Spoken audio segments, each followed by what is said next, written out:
pushed out upon the entirety of the whole world. Everybody's all underneath this whole, let's just kick back and chill out.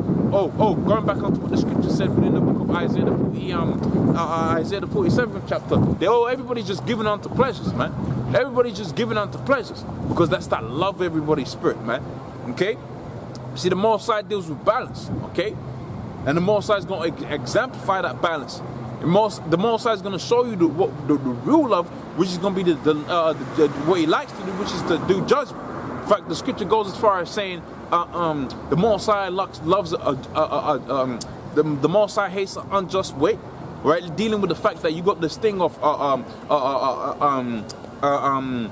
hell being which has been put upon the Israelites. Well, the Most High is going to love when that judgment is going to be played out as a result of that.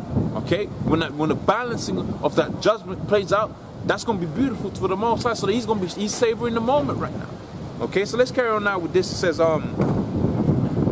Halloween was not celebrated due to America's strong Christian heritage.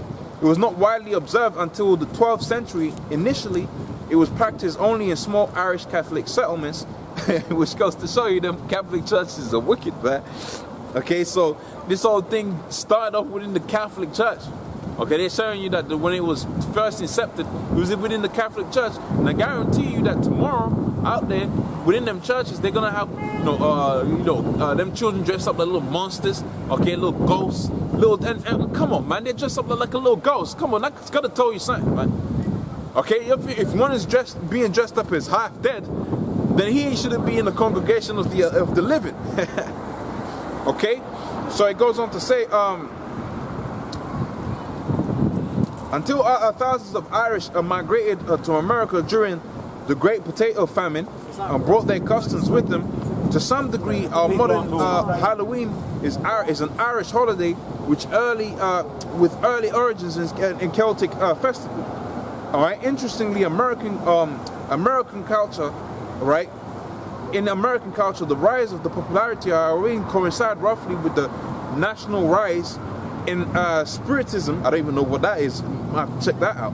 Okay, so pretty much you have we've seen what we have to see. Now we're gonna go into a small bit about the judgment, okay, and then call it quits. Okay, so I'll start off within the book of Isaiah, the 63rd chapter, since we was already in Isaiah.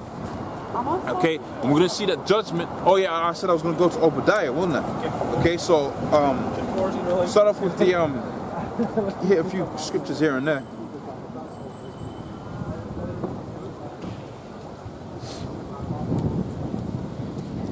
Right, so this is Isaiah 14 and 5, and I'll quote this a little bit earlier on today. So Isaiah 14 and 5 says, "Seeing his days are determined, the number of his months are with thee, thou hast appointed his bounds that he cannot pass." So, even though they're doing all of this divination and praying that their kingdom continue or whatever, the Most High has appointed his bounds that he cannot pass. Okay, right. Let's go to now the Isaiah the 63rd chapter, dealing with the judgment of Esau, and then I'll close out within the book of Obadiah. I'll go straight to the point within the book of Obadiah. So Isaiah 63 and 1, it says, "Who is this that cometh from Edom, thy garments from Bozrah, that is glorious in his apparel, traveling in the greatness of his strength? I, that speak in righteousness, mighty to save." And the question that was posed to the Lord was this: "Wherefore art thou red within thy apparel, and thy garment like him that treadeth the wine fat?" And the Lord responded, "I have trodden the winepress alone, and of the people that was none with me. For I tread them down in mine anger, and trample them in my fury. Right? And their blood shall be sprinkled upon my garments, and I'll stain all my raiment, for the day of vengeance is in my heart, and the year of my redeemed is come." So, okay, judgment. Now let's go to the book of Obadiah. Okay, and I'll go straight to the point and call it quits. Okay. So this is Obadiah. Oh, let's go to the 5th verse, the 6th verse. It says, "How are the things of Esau searched out, and how are his hidden things sought out?" And that was that mirrors what it was being said within the book of Isaiah the 47th chapter, where it was talking about Esau being revealed. Okay, and how his legs were gonna be made bare, and all of these things that he's doing behind closed doors is being revealed.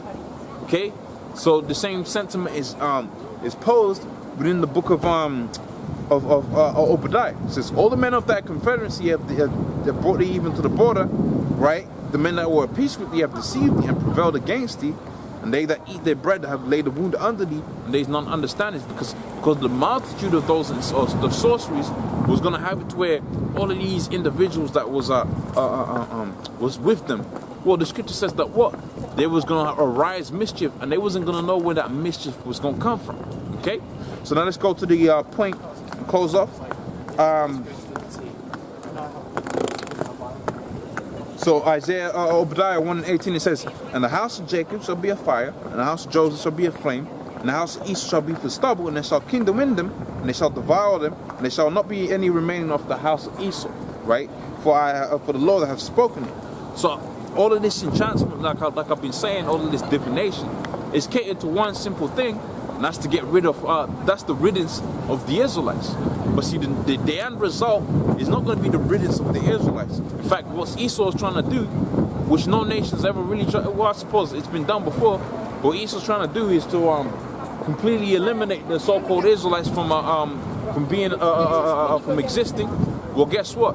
That's what's going to befall him, and that's gonna have it to where he's completely gotten rid of within the kingdom of the Most High. It's going to be wiped off of the face of the earth.